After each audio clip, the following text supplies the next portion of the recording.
You can stick your new world order, stick your new world order, stick your new world order up your ass. There we go.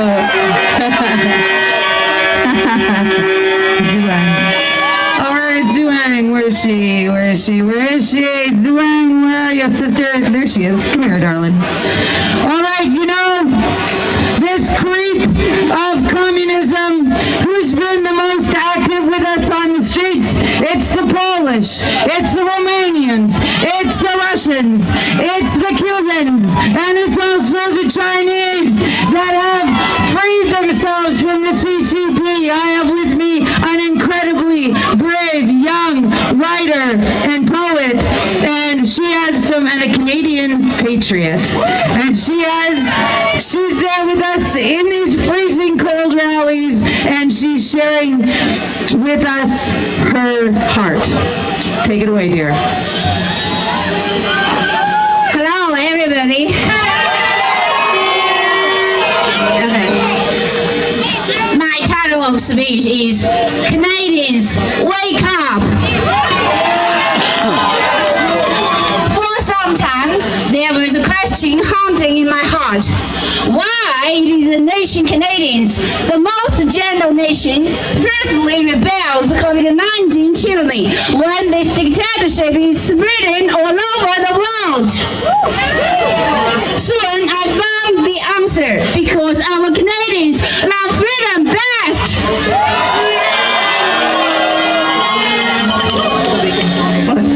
But there are still many of Canadians who are scared by the epidemic.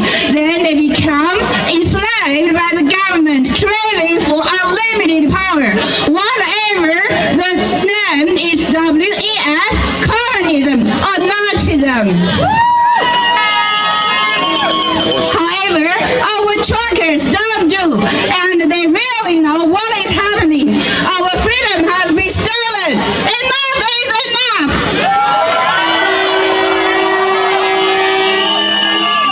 They stand up. They are fighting for our freedom. I will remember those people forever. That young man in the rally said to me, I am so sorry to you immigrants, because it is a mess now in this country, but we should unite to defend freedom. The trucker in that beautiful red truck, his name is Cassava Vizi. He was beaten.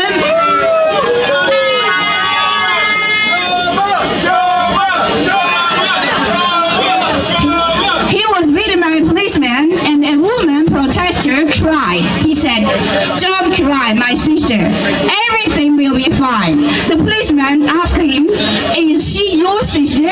He answered, "Yes, and you are my brother."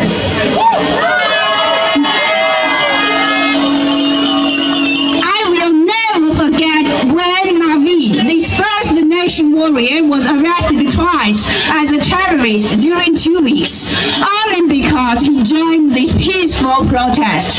In his own live dreams, I have never seen any trace of hate, frustration, or fear, and he is so brave and composure facing those uniformed thugs. The Freedom Convoy was tracked down, but it should be remembered in the history of Canada.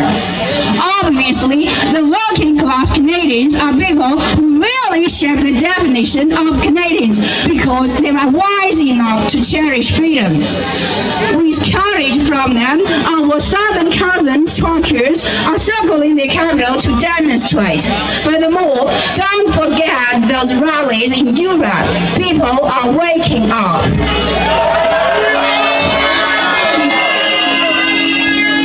Turn back domestically now. Following steps belong to the other Canadians who love freedom too.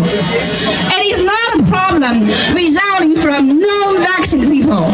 The authoritarians divided us into a vaccinated group and a non-vaccinated one.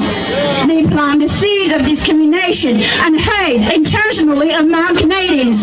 No, don't jump into the pitfall. We should unite together.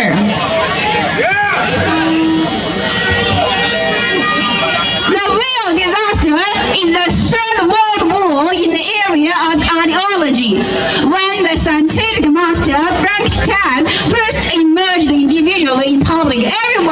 wrong.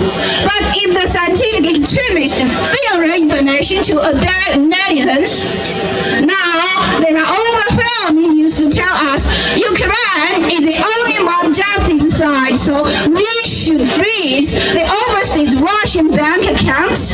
Why are there so many fake photos and videos from this war? All the substitution to science persuades us the ridiculous COVID-19 mandates. Why do you think it is fair to be forced to jump? Who will get profit from this mandate policy when high technology is creating the digital ID and the government can easily freeze any bank account when it is disagreed? Are you scared? We have lost the freedom of belief because the priest was arrested. We have lost the freedom of speech because of the N-103 bill. We have lost the freedom to travel because we don't have vaccine QR codes. How can this happen and when did they begin? Unfortunately, the stress of light is very weak now. However, if we resist, we still have hope to win. Otherwise, we are sneaking into the world of the fiction 1984. Factually, we can get indirect experience of extreme left wing domination from Soviet Union, China, and North Korea. The crisis of Canada's democratic system has been exposed in the sun, and it owes our truckers. How many Canadians are really aware that we have already been deprived most of freedom in the Charter? If we still keep silent and indifferent to the elephant in the room, what will wait for us in the future? All Canadians, wake up! Please care about domestic politics rather than the foreign